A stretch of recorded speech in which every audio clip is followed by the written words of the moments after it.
Hello, everybody, and welcome to the Event Industry News Podcast with me, James Dickson, wishing you all a very good morning, evening, or afternoon, wherever you join us from or tune into from today. For context, as we do at the start of most of our podcast recordings, I like to give you the date that we are recording this because such is the nature of this type of media that people consume. You could be listening to this at any point in the future. It could be 2042 and you're listening to this podcast. So we're recording this on Monday, the 15th of January 2024. Plenty of episodes being recorded like we try and do at the start of January to see us through the spring season. And as I said on some of the earlier recordings that you may have already been listening to this year, some of our podcasts today or this spring season are not going to be on a particular topic. We are getting guests on to talk about their experience in the industry, talk about their own sort of pathways, talk about the events that they run, the events that they work on, and really just see where some of these conversations evolve to. People are the lifeblood of this industry, and so people is what we're focusing on this spring. And I'm delighted to say that that person joining us today is Laura Shapiro. Laura, welcome to the Event Industry News Podcast. Hi there, morning. Good morning, and thank you for joining. I always like to say thank you to people who join us first thing on a Monday morning as well. You know, it's never the easiest thing to do after a nice sort of relaxing weekend, hopefully, to wake And up it on a was Monday minus morning. four this morning, Oh, so yeah, absolutely, yeah, to super wake up on hard. a Monday morning and go, oh crap, I've got to do a podcast recording this morning. You know, and kudos to Tom Fisher as well from Clarion Events. He was Uh, on at 9 a.m. this morning. You know, he was straight out of the blocks. yeah. Laura, how are you? Where are you joining us from this morning? So good morning, well, good afternoon, depends when you're listening to this. I am actually in our Midlands office this morning, which is where I'm based in central Coventry. We have about, I think we did a count last week, actually, we've got 55 staff now in our Coventry office, and it's actually where Closer Still started all those years ago. 15 years ago, we Mm, started in a small office. We've moved since then as we've grown. But yeah, I'm based up here in the Coventry office. brilliant.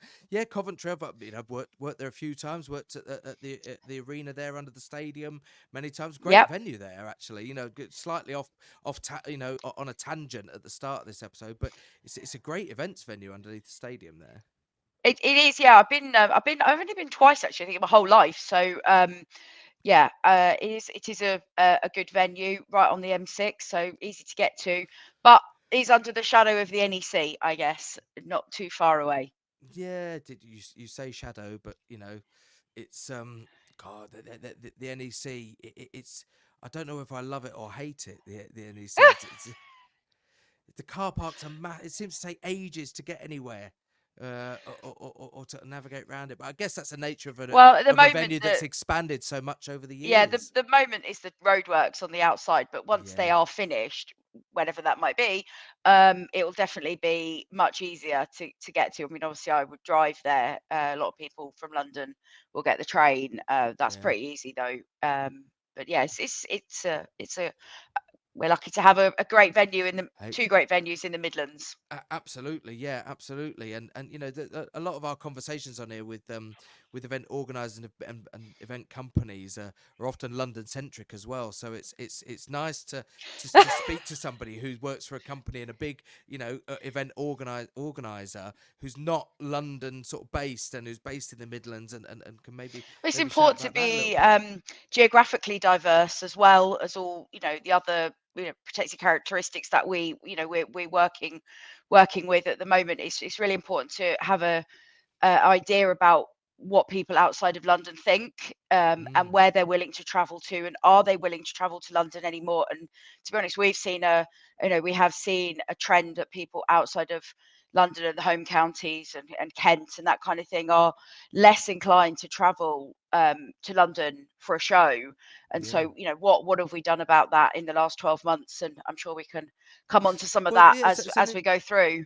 Absolutely. Well, let's take a step back a little bit then before we go down that route and just find out a little bit more about yourself and about Closer Still, so that we've got a bit of context for people listening to this today. First of all, tell us about yourself, Laura, and your sort of career pathway so far in the events industry, and what Closer Still does, the portfolio of events that you guys look after. Okay, so I'm sure lots of people know who I am. I've done a couple of these over the last few years, but I am a portfolio director now at Closer Still. I have been for the last year. It was actually a new role that Closer Still brought in last year to sort of formalise each of the different divisions, I guess, within the different portfolios that we have. So I specifically work in the healthcare cluster, but I'm the medical portfolio director. So I'm responsible for 12 of our medical events, and medical being hospital doctors, pharmacists, GPs, and then we also run a number of what we would class as horizontal therapeutic events, so diabetes, oncology, respiratory, and also cardiovascular disease. Hmm. So we look at individual types of healthcare professionals, but also individual therapy areas as well, which will be multidisciplinary. Same as any industry, you have different departments coming together. So the same sort of thing there. But Closer Still also have a healthcare portfolio, so care, show, dentistry. We have a community pharmacy event as well, big animal healthcare division as well, which are the vet shows. And then for outside of the healthcare cluster, we have the technology cluster, and we also have the learning technologies cluster as well. Both of those are global clusters, whereas the healthcare cluster, we have two events in Spain and France, but we haven't gone any wider than that yet. Mm. So yeah, I'm pretty much UK. Well, I am UK based, UK shows based. I started at Close Still 12 and a half years ago, so I've been here quite a long time. Part of the furniture, as I often say, Yeah, yeah. I was going to say that, in the modern sort of workplace, a but long time. you're a lifer. Definitely. Though having been one of the kind of original 20 or so employees, really, help the team craft the kind of foundations for the business. Obviously, as we've grown, we must be nearly at 700 staff now. So, that we're not a small company. I would argue we're not even a small medium company. We're heading towards medium large. We're not in large yet, but we're definitely medium large, and that well, that's how I see it anyway. Certainly that's my opinion of it, and the differences between even 5 years ago and now are very different. We have a lot of support departments. We have a digital team. I think you're due to also speak to Raheem at some Yeah, point in the next we few. are. Yeah, yeah. So, you'll really get an idea about the scope of what the digital team have done, and what they're able to support both marketing, sales across the global business. Um, you know, The, Having the, those different support departments has made an enormous difference. it's interesting you say that about the digital team and these support departments, because this is something that's cropped up very, very recently on the podcast.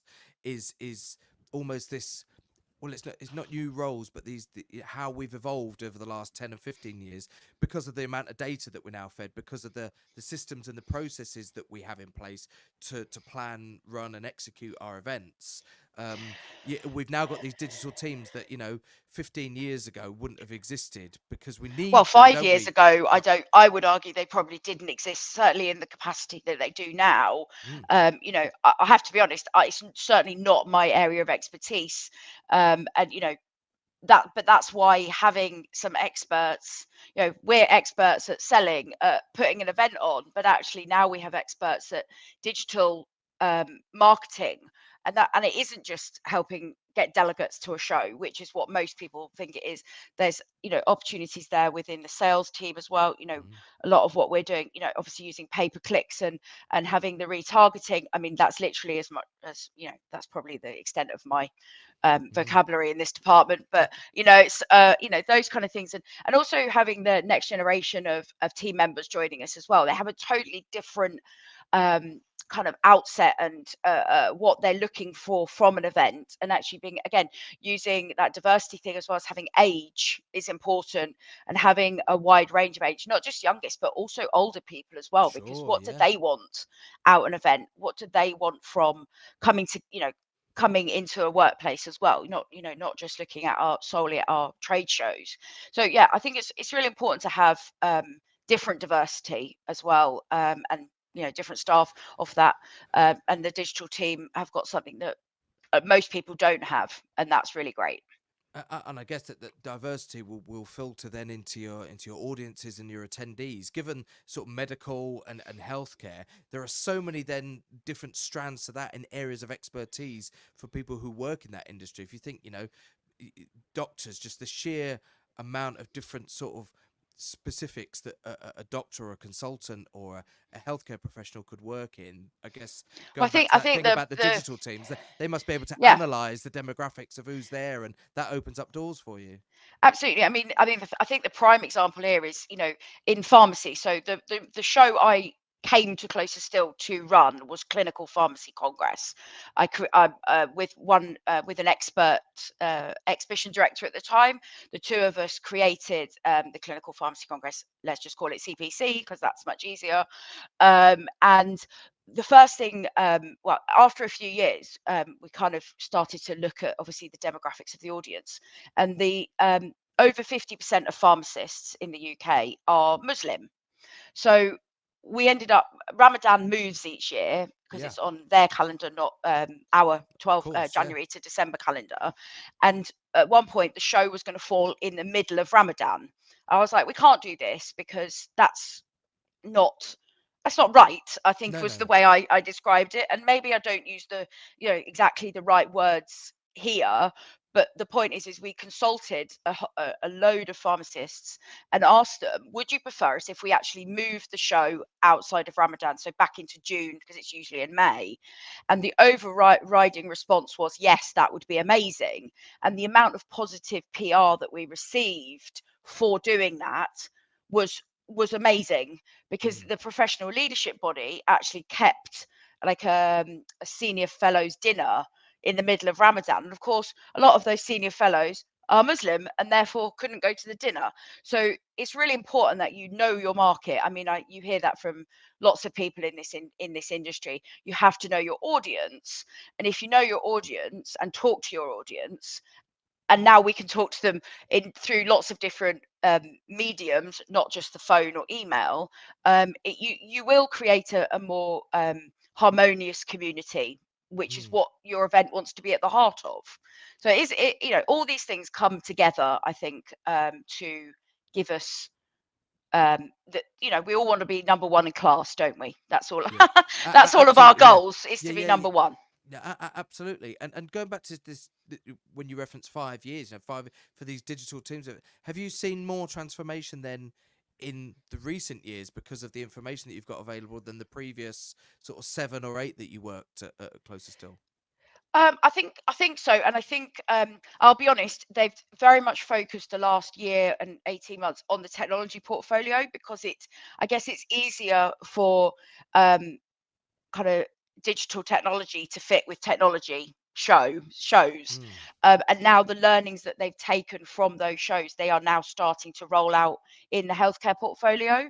And so it will be interesting, I think, in 12 months' time to actually see what learnings have carried over, mm. and how we could benefit from uh, what the technology team have kind of, I don't know, forged a pathway, let's put it that way. Um, and again, because it's easier to geoclone a technology show, technologies, the computer's the same anywhere in the world, isn't it? But Yeah. healthcare differs postcode by postcode in the UK, let alone another country. So yeah, that's, again, these are all my opinions. Not this. That's what I understand is going to, we're rolling out, but certainly a lot more work in the data side of things. We've done a massive project on data segmentation. Making sure that we are spending our budgets in the right places to get the right people to our events, has been a real a cathartic project actually over the last 6 months. It's another 6 months to go, really, to make sure, sometimes going, yes, we are doing the right thing, or actually we've missed a whole, maybe one job title that our audience or our exhibitors, our clients really want to see. Mm. That's great though, because it means we've got Yeah. something to target for the next year.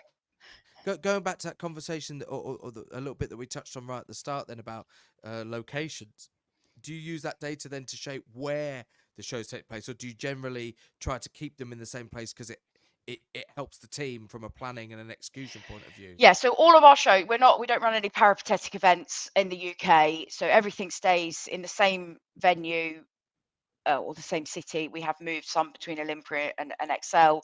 Hmm. Um, but that's more to do with tenancy availability, and I would Sure. Yeah. argue. Yeah. But I actually, so Close still run events in London and Birmingham. That's Yeah. it. Yeah. Last year we ran our first event in Manchester, and that was through a lot of what word shall I use? A lot of negotiation internally. Okay. Um, we are, most exhibition companies are London centric. Yeah. That's where the majority of people are in the UK. There's the biggest amount of the population. But we actually ran. We saw a decline, as I said, even pre-COVID, so 2019, in the number of. Although the unique number stayed similar, or rose slightly, which on a legacy event is what you're looking for. Um, we did see a decline in the percentage of audience coming from. I'm going to say north of Birmingham. Let's divide the Yeah. Yeah. England in half. Yeah. And so I started to look at this, and after COVID, again, the trend increased. Now, I'm sure everyone's seen similar things because it's harder to travel. It's very expensive to travel. Let's say from Manchester to London, Newcastle to London. It's very expensive, and you can't do it in a day. No. It's impossible, and do a full day of learning at a trade event, or a conference or whatever. So I put together a proposal to actually geo-clone one of my CPC, so my main show in my portfolio, the one I worked on myself for years, um, and wanted to launch an event, the same event in Manchester, but a smaller scale, so a sister event Yeah. essentially. Yeah. And we ran that at the beginning of November last year, and it was incredible because all my team are based in the Midlands as well, and so we all were like, "This is brilliant," because actually it's not in London. We all Yeah. travel to London all the time. We travel to the office. We travel to our events. We travel to other events. But to be able to go, we weren't targeting people from London.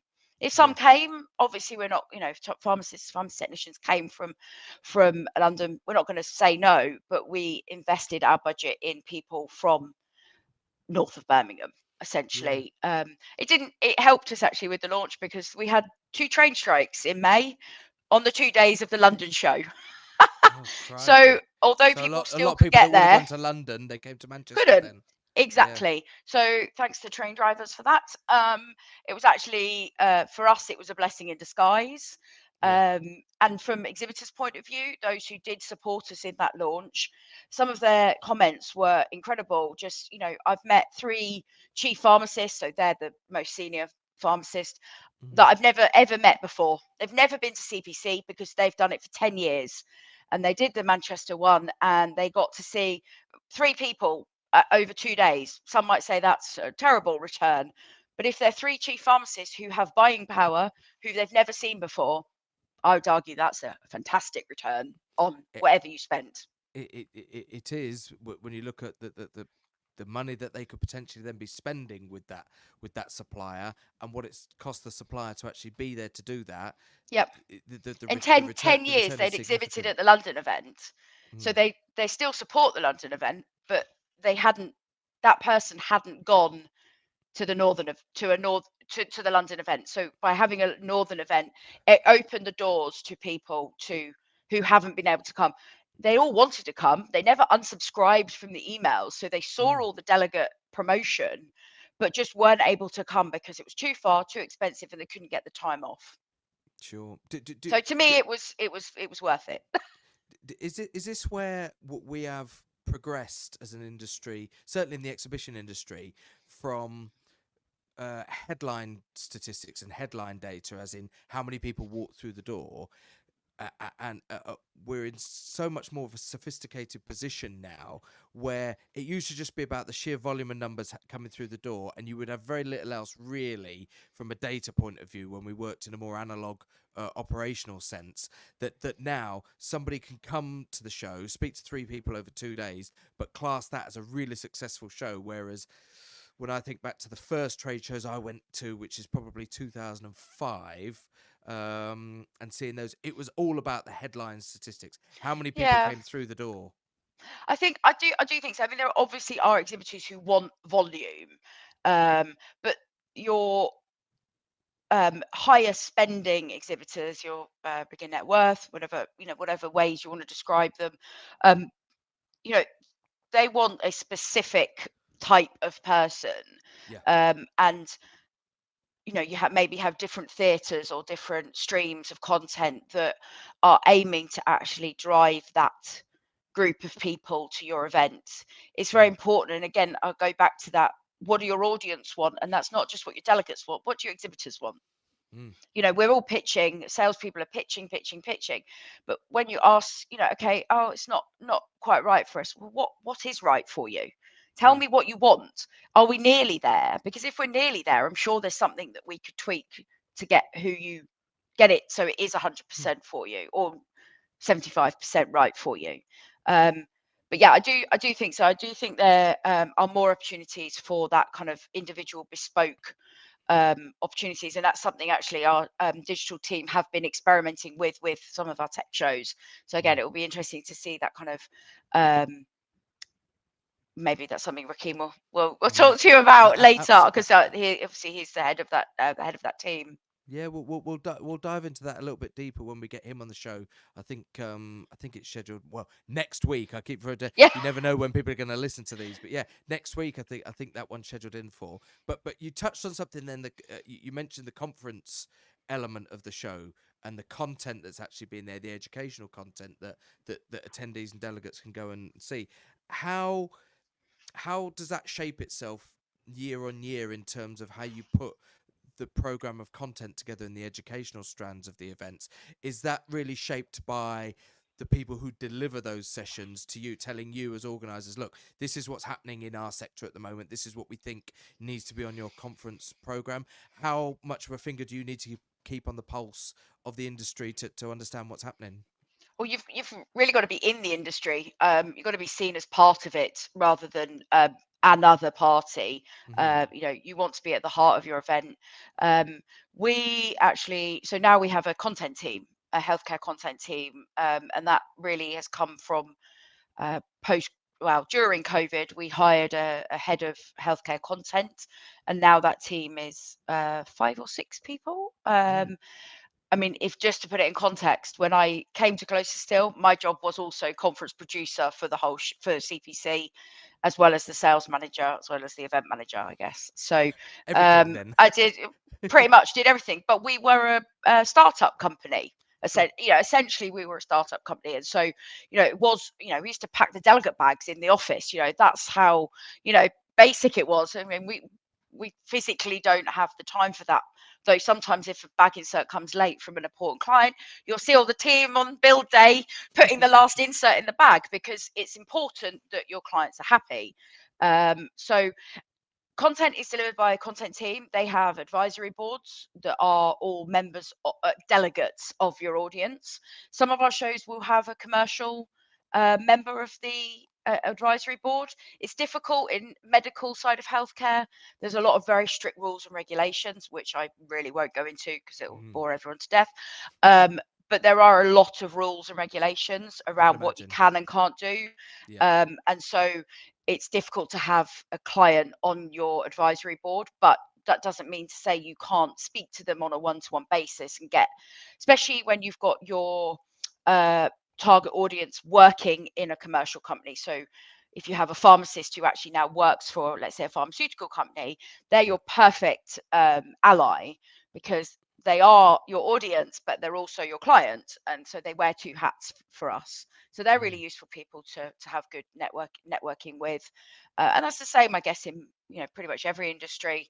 There will be people who've gone to the dark side and gone and worked for the commercial side of their role, rather than kind of if you're an engineer, then you go and be the sales manager or sales director for the company that you were building something for. You've gone over and you're selling the product rather than building it. So I would argue that's probably quite similar.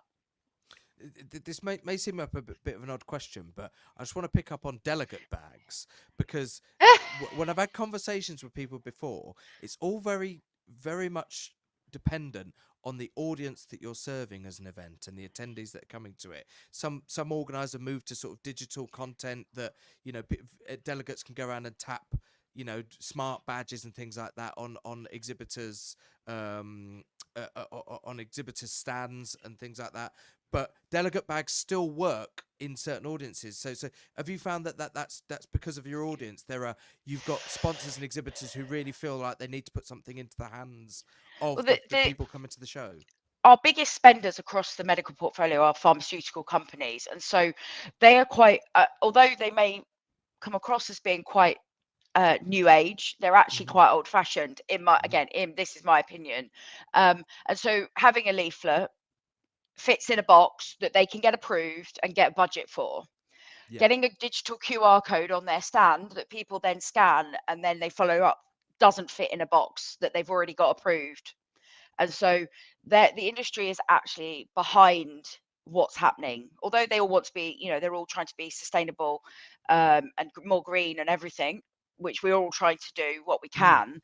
Um, I do find that this is something that still works. That being said, we would only have delegate bags if a client provided them. We wouldn't make them ourselves for the show. Yeah. So they would have to be a sponsor item. So some of the Sure. Yeah. shows don't have delegate bags. And it's more for that reason than any other. Some of Yeah. our shows have moved away from a print show guide as well. But we still have Oh, to have a interesting. Okay. printed Yeah. program. Yeah. So we would do like an A3 sheet with the program on one side and the floor plan on the other. Hmm. Now, that is better because it's not 48 pages of printing times 3,000 or whatever. It's one sheet of paper, so it is a lot less. But we also need to be mindful of people who don't want to use their phone or can't use their Yeah. phone, Sure. Yeah. Yeah. can't look at the app, have bad eyesight, and so we always would have some copies of the program because our events are very, very content heavy. You're talking Yeah. 250 sessions plus over two Wow. days. So if you don't have a grid of the program that people literally bring with them with the sessions circled on them that they want to go to, you are going to miss people going to the right sessions. How are you managing that volume of content? And I mean, physically, the speakers themselves, the people who are coming to either deliver a solo session or be part of a panel session, which I presume makes up some of the Yeah. content as well. 250 sessions must mean that you've got at least 250 speakers, if not more, when you factor in panels. Absolutely. So we have a great content team, as I've already mentioned, but we also have a speaker liaison team. So another, which is part of the operations department. So obviously the normal operations build the show, but the speaker liaison team liaise with the speakers once they're Mm. confirmed by the content team, and they will get their biographies, their synopses, all that kind of thing. And we are now our systems are all integrated. They didn't used to be, as with everyone. So they go in a back office system and then they appear on the website and on the app. To be honest, having no show guide is a blessing in disguise because it's a lot of work. Yeah. Constantly proofreading, at least with the web and the app. If there is a little error, quick typing, send it off, push it off to the website, and the error's disappeared. Yeah. It is.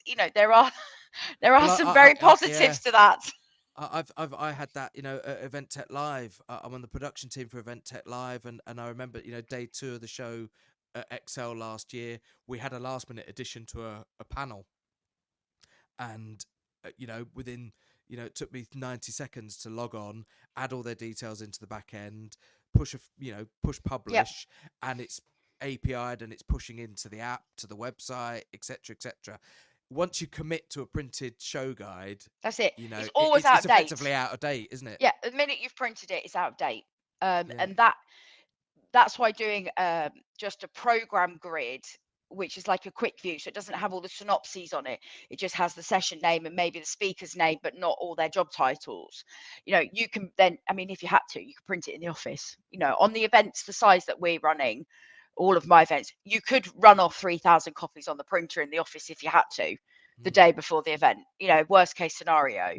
mm. but yeah, there's a lot of, and there's those jumps and hurdles I mentioned, that causes quite a lot of stress and strife, a month before the show, which is not really what you need at that point. So Mm. um, Who's we're responsible in moving that? away from them.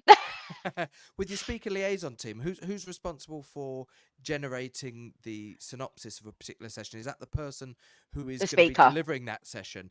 Is there any tweaking of that done? I'm curious to ask, just from an SEO point of view, to make sure maybe that it could be refined with keywords that I maybe don't flag up a know, little and I'm bit going to go better. and ask that question now. Yeah, so, it's We just don't popped into tend my to head. change people's synopses because that's what they've written and that's what they're going to talk about. Sure. But that is a very good question that I definitely should go and ask someone, I'm because just I mean, maybe we I'll ask changed a Rakim as spelling well. mistake. Yeah, maybe you should ask him. That's a really good one, and I'll definitely listen to the answer. But we would definitely, if there's a typo or something, Of we'd course, change yeah. that. But we wouldn't, as far as I'm aware, and I certainly didn't when I was producing the conference program. I wouldn't change something Mm, unless there was like something that was sort of critical. mm, Um, you know, sure. don't call your audience this, call them that. Yeah. I mean, one example is in the UK, pharmacists don't wear white coats. They don't represent themselves like doctors. So Mm. don't use an image on all your promotional materials of a person in a white coat. Whereas in the Interesting. States, Okay. they Yeah. do wear white coats. Yes. And so you've got to make sure, again, I'm coming back to that whole, you've got to know your audience, know who you're talking to, make sure that um, and that information is cascaded to any new members of the team. These are kind of the 10 or top 5 things to remember or know about your sector Yeah. that Yeah. you must imprint on your brain. Yeah. No. No. No. Absolutely. Don't make these mistakes, The basically. a whole other conversation, isn't it? When you're dealing with an internationally, just having Yeah. to understand, subtle differences that can have a big impact. You Yes. know, Yeah. I found when dealing with an American audience, you've got to Americanize all your spellings. Yeah. Just to No make sure you that you in don't color.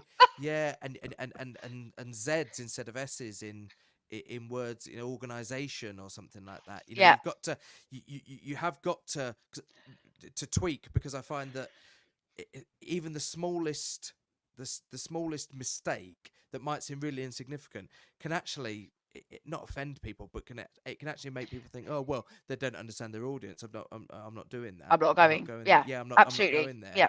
Totally agree with you. Terminology is so important, and crikey, I dread to think sort of the amount of terminology that you guys have to be aware of working in medical, healthcare, Oh, the pharmaceutical. acronyms are ridiculous. There's the NHS have produced a jargon buster, which is basically I think a 20-page document with all the different acronyms on it, which just puts it in context. So, yes, we have a lot of acronyms, but Yeah, doesn't no, everyone? well, absolutely, but again, there's a serious point in there, isn't there? That if you are serving an audience and you're wanting to ultimately make money, from a particular sector, but you're in business to make money, and you're only going to do that by knowing the sector, knowing your onions, and Oh, so the understanding what best those the acronyms best are. one was, so we realised a couple of years into doing CPC that CPC is also, if you do hashtag CPC, it's also Conservative Party Conference. Oh, brilliant! So theirs luckily was in the second half of the year and we were the first half. But when we got better Twitter traction, and so people were tweeting all year round and we have more content year round, we realized come party conference season that actually we had the same to handle. So we changed our hashtag. The handle was okay, but the hashtag we changed Yeah, to CP Congress because it's Clinical Pharmacy Congress. And sure. that stuck. But when new people start, they automatically go for hashtag CPC. You're like, no, no, no, no, no, we can't have that because Yeah, it's although they're different sectors. I mean, there is quite a lot of medical representation in the party conferences, and you don't yeah. want to compete with one of the political parties. Let's just be honest; it's just easier to change ours. Well, yeah, that's a whole other podcast in itself, touching on mistaken hashtags. Which just Google, the mistaken use of hashtags in PR, and you'll come across some of the legendary stories about. Oh, I might have to do that. Oh, the if I I need mean, if I need a pick me up, maybe a little bit of a the one that laugh. picked the one. I won't go with the Susan Boyle one. Google the Susan Boyle hashtag, everybody. I'll not say it on air because it's rude. But the other one, akin to that was when Margaret Thatcher died, and the hashtag trending on Twitter was "Now Thatcher is dead." Now, unfortunately, the Americans, nobody knew who Thatcher was particularly, so they read the same words as "Now that Cher is dead." Ah! And so people in the UK hashtagging "Now Thatcher is dead." People in the US, generally there was a period of time, I think 48, 72 hours, where a lot of people in America thought that Cher had passed away because of that hashtag. Wow. And you know, it just goes to highlight how careful sometimes Yeah, you got to be super careful. we've got to be super careful when you're putting stuff out there, because you know, when there's no spaces involved in hashtags, you know, you've got to think, does it clash with anything? And there's still so many people that I see that don't bother to check stuff before it goes out and see, just do a quick search, does it clash with something else? And you know, there's a lesson to us all there. There is definitely a lesson to be learned. Yeah, absolutely. Check, um check, and check again. check again, do it right, do it once. What is it? They say measure twice, cut once. Oh, the old The tradesman's handle, wallpaper. definitely. Yeah. Yeah, measure twice, cut once. We're getting towards the end of time on today's episode, Laura. But before we start thinking about wrapping up today, it's always something that we ask to give people who've come on the podcast the opportunity to maybe allow our audience to get in touch with them, find out a little bit more about them. So before we wrap up today, just tell us how people can find out a little bit more about Closer Still and the portfolio shows that you guys run. So the comms team just launched a brand new website at the back end of last year. So you can hop on the website, closerstillmedia.com. Loads and loads of information about us in there now. I mean, I remember when I started, our website was one page and it had the 3 founders' email addresses on it, and that was it. So try going for a job interview then and trying to work out what Closer Still Media did was quite difficult. There's a careers page on there as well. I think we've got some various roles across the globe available in various different departments. So, you know, you can always sign up as well, and select your different preferences. And if jobs come up, then it will email you when those jobs go live. We're always on the lookout for good people. Mm. You can get me on LinkedIn. And I'm always at various different events as well, although I won't be at Confex this year because it clashes with one of my shows, unfortunately.